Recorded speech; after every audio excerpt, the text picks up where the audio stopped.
Hello all, and welcome back to the Kansas City War Room. This is Crooked Leg, and we are here for July of 1939 for Operation Barbarossa, and this is the U.S. KMT turn. So as you can see here, we have the KMT purchase. We only had $2, so we just bought a militia. Nothing fancy there. And then for purchases with the U.S., a little more complicated. So we had $24. We're going to spend $4 and then lease the UK a Marine. We're going to lend lease an artillery to the KMT through the Burma Road for $4. So those two total, that's $8. We're going to lend lease the Russians $10 because they are at war with a major power. And technically, their income was $20 as a base income at the end of their last turn. So we can lend lease up to half. So $10 to them. So we're lend leasing $18 in units and in IPCs, or IPPs, excuse me. And then we are going to buy a U.S. Marine Corps. I think I put it as $4, but I'm pretty sure that it's $5. So there. So $5 for the U.S. Marine Corps, and we're going to save $1 for the U.S. Okay, so that's our purchases. So let's do the much hyped and anticipated roll for the U.S. income to see what we increase to. So we're done with the production phase now, or I guess we're in the middle of it still. After this production phase, technically the Germans then issue their declaration of war against the Russians. So keep that in mind. Okay, so our income increases. So we're going to roll 1/12-sided die, and this is what we increase our income by for the U.S. And we get a 10. Fantastic. So our income is now going to be at 31. We're still unable to do ship movements or anything of that nature prior to the production or during the production phase, so we're not going to build any units out there. So now let's do the tech rolls. So we've got 6 tech rolls. The first one we're going to do is for long-range aircraft at stage 3. We need a 7 or higher. So we got a 6. So that's a miss. Okay. And then we're going to do heavy battleships at stage 3 for a 7 or higher. We got a 5, so that misses as well. We got wartime economy at a 7 for stage 2. And that's a 1, so we missed that one as well. We were on a roll here. Okay, improved construction, stage 2, 7 or higher. We got a 9, so that one will move to stage 2. Okay, and we have ASW at stage 2 for a 7 or higher. That's a 5, so that's a miss as well. And then our last roll is heavy bombers, and we need a 9 or higher for stage 2. And that's an 8, so we missed that one as well. All right, so we're 1 for 6. Okay, all right. So that's it for our purchases and our research rolls. So let's go ahead and do the KMT real quick. This will be fairly quick. So we're just going to place a militia here in Yunnan. So no other changes there. We were lend-leased by the Anzac last turn, so we do have 1 extra cavalry. I just dropped dice. So that's every board gamer's worst nightmare. But, all right. Anywho, that concludes it for the KMT.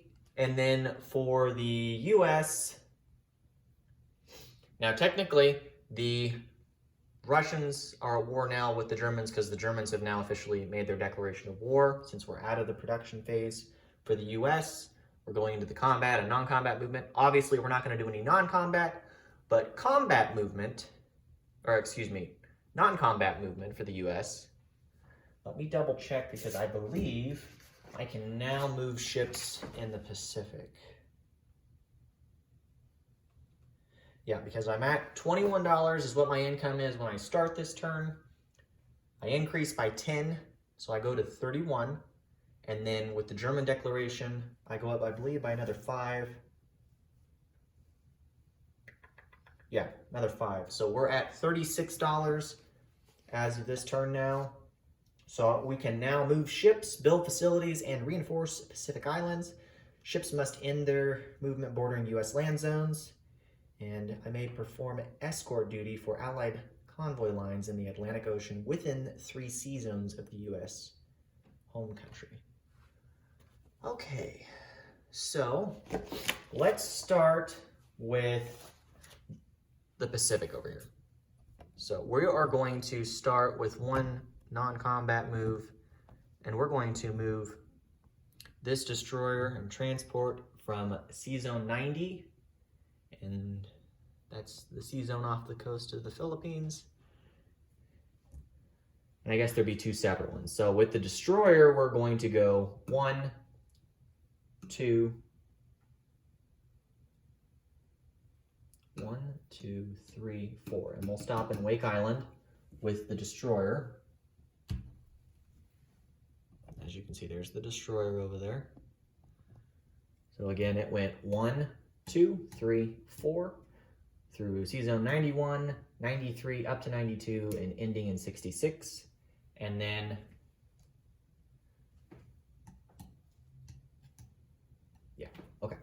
And then we are going to do strategic naval movement with the U.S. transport, and that U.S. transport is going to go 1 for Sea Zone 91, 2 Sea Zone 65, 3 Sea Zone 66, 4 Sea Zone 67, and 5 Sea Zone 68 off the coast of Hawaiian Islands. So that transport is there. And then over here, we are going to, we're going to move this transport to Sea Zone 68, so just 1 Sea Zone movement, and it's going to drop off an infantry and an AA gun here in Hawaii.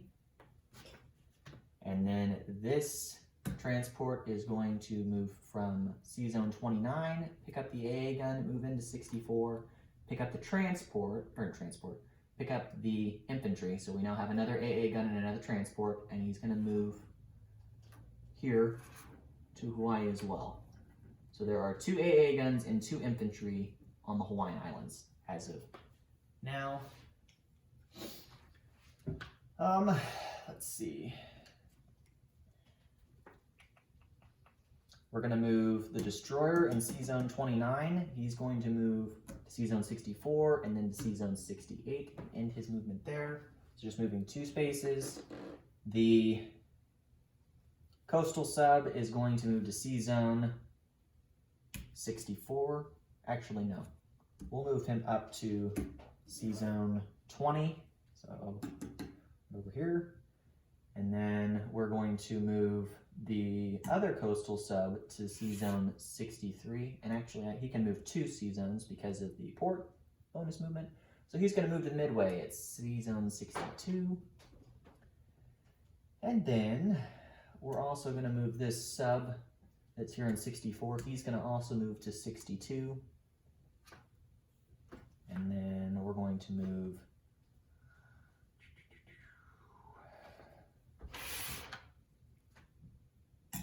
let me think here. So we've got, sorry, this is going to be a difficult turn to kind of get things wrapped up on what we're going to end up doing. All right, so to continue movement here on the non-combat phase,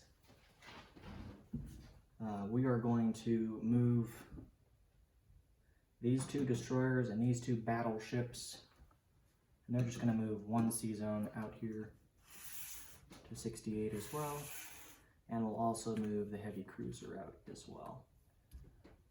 So all the U.S. mainland ships moved to Sea Zone 68, other than the submarine and coastal sub moved 2 spaces to Sea Zone 62 from Sea Zone 64.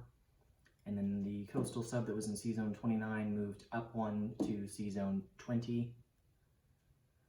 And then we have those 2 ships that came up from the Philippines, so they are out. over here, and then let's come over here to the Atlantic side things. Okay.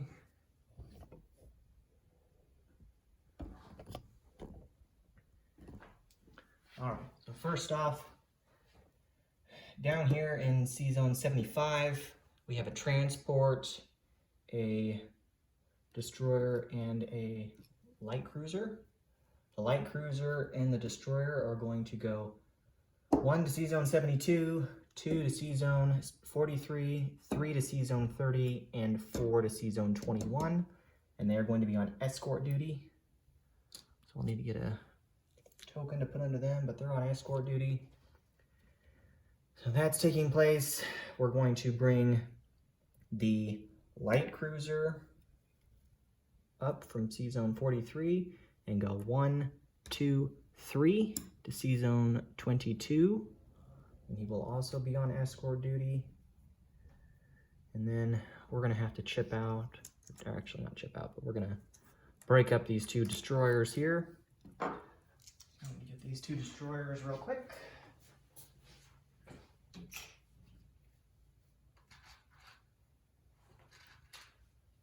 So 2 destroyers.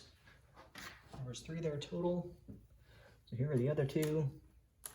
So we're gonna move one of those destroyers. Now keep in mind, all the U.S. ships cannot be, can only escort duty in Allied convoy lines that are 3 tiles away or 3 sea zones away from the U.S. mainland. So starting here would be 1, 2, 3. So this is the maximum distance that we can go. So we're going to take another destroyer up here, and he's going to also be on escort duty in that sea zone. And then we're going to take the, let's see, we're going to take this destroyer here in Sea Zone 30.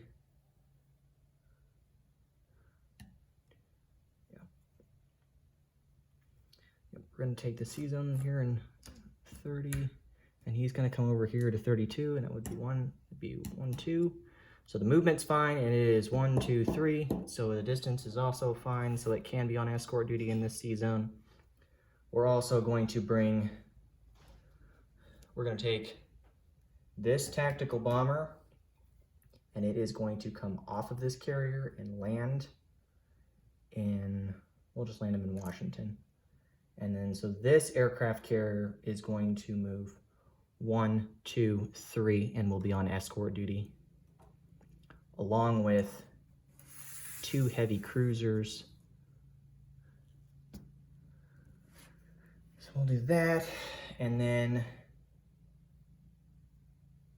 back over here.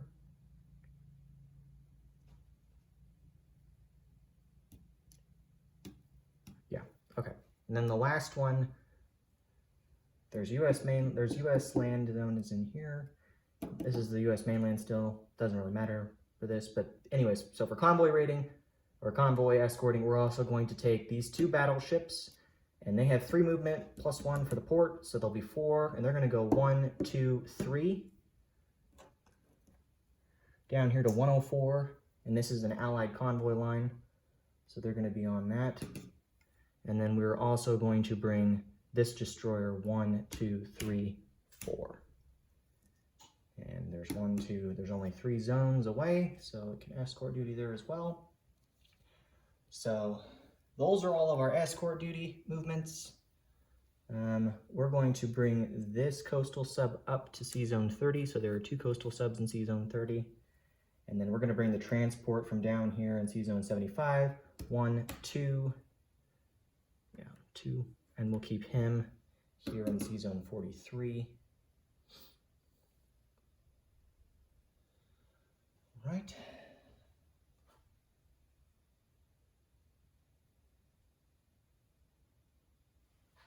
That's it for non-combat movement, I believe. We are going to rail move 4 infantry. Well, actually, I'm not 100% certain on what the U.S. rail movement limitations are, so we'll just do 2, because it may be Maybe more, maybe less. But basically, we're going to take 2 infantry out of Washington, and they're going to rail move all the way over here to the other side of the board. Sorry, I'm grabbing another infantry here. Okay. So back over here, and they're both gonna rail into San Francisco. So that's where they're at. Okay. And then I think that pretty well covers it for movement. So as for the remainder of the US for placement, we're going to do some Lend-Lease delivery. So the artillery that we Lend-Leased to the KMT obviously is going into the Burma Road. And then the US Marine that we purchased is going to be placed also in San Francisco. There's that. And then the $10 that we are Lend-Leasing to the Russians is going to start at the port in New York, and we'll move via the shortest distance to Russia. So it's going to start over here, and then it's going to move along this line because this is going to be the shortest distance up there. And there's a major port in, I believe, Kola is what it's called. Yep, Kola. Hard to see there because of the light, but right over here there's a major port. It's going to Kola. So there is that. The only other thing to note on this turn would be the Lend-Lease of a Marine to the British, and it is going to be Lend-Leased and placed in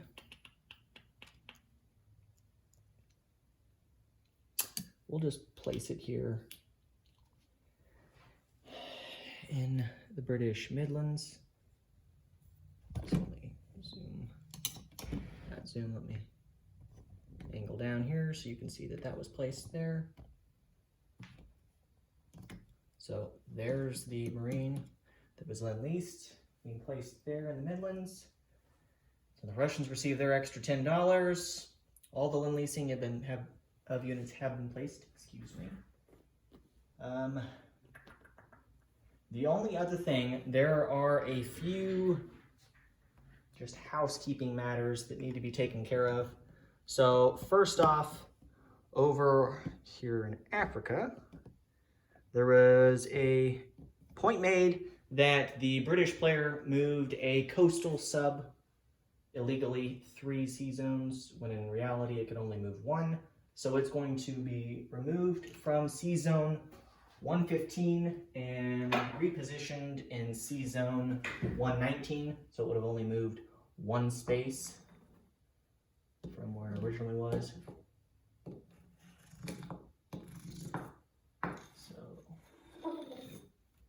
That's fixed. Okay, so that's there. And then he also moved the transport, and it turns out he didn't realize that with transports you can't use strategic naval movement if there is a submarine in the route that you're going or the location. So the German sub would block it. So instead the transport would have started in 85, and it's only going to move 2 spaces, and it's going to stop in 87. So that is done there. And then the only other matter that needs to be addressed, and here, let me just show you. There's the transport over there in Calcutta. Kind of see it right over there. There's the transport. Okay. Zooming out here, the only other thing is we went back and forth on moving it because we really didn't want it to impact anyone's decisions, but doesn't really impact the Italians and what they did, and it either which way still would impact the Germans. So the medium bomber that was initially planned to have been moved by the British, he started to move it from northern England, and I think he miscounted on the distance, and so he didn't think that he could place it in Gibraltar, when in all reality, there is an air base here in northern England. So the medium bomber does have a movement of 6 instead of 5. So moving from sea zone 10, 24, 33, 48, and 79. So 1, 2, 3, 4, 5, and the 6th one would be landing there in Gibraltar. So that movement is done. And let me show you there so you can see that it's been placed at that location. So there is a medium bomber in Gibraltar as a correction to the British. Like I said, he had I think he miscounted on the distance, and so he had asked me to go ahead and place it there, since in reality he could have moved it there. If there is any, I guess, disregard or if it upsets any of the players that was moved, it can be moved back to northern England. It shouldn't be an issue. So just let us know if there is an issue with it being placed there. Otherwise, I believe that pretty well sums up the U.S. KMT turn. The Germans now control the rest of Finland because of the declaration of war. So Lapland and southern Finland are now German units in German territories. So let's place a couple of German infantry in there to correct that. So there's an infantry and a militia that are German. And then now there's also a German coastal defense ship as well. So I'm not seeing where my coastal defense ship is for the Germans. So we're just gonna, oh, it's already there, it's on board. Okay. All right, so we're just gonna put it here in Helsinki, which is, I believe, where it would have been anyways. So there's a German rondel under that, so we know that that's theirs. I think that pretty well covers the U.S. KMT turn. So going into the next turn, the U.S. will have $36, and we did save $1, so we will have $37 next turn. No bonuses included, because we're not at war. The KMT still have their 1 territory in Hunan, which is worth $1, and then they also still control Sinai, which isn't worth anything, but they have their militia there still. And the Burma Road is open, so that does give them a bonus $1. So total, the KMT will have their $2 again, and the U.S., will have $36 plus $1 for unspent money from the turn of July 1939. So without further ado, I'm going to now turn it over to Fighting Irish and the German player, and we'll kick off the turn of January 1940 for Operation Barbarossa. So thanks for tuning in, guys, and may all of your rolls be 1s, unless, of course, you're trying to get research rolls, and let's hope they're 12s. Thanks, guys.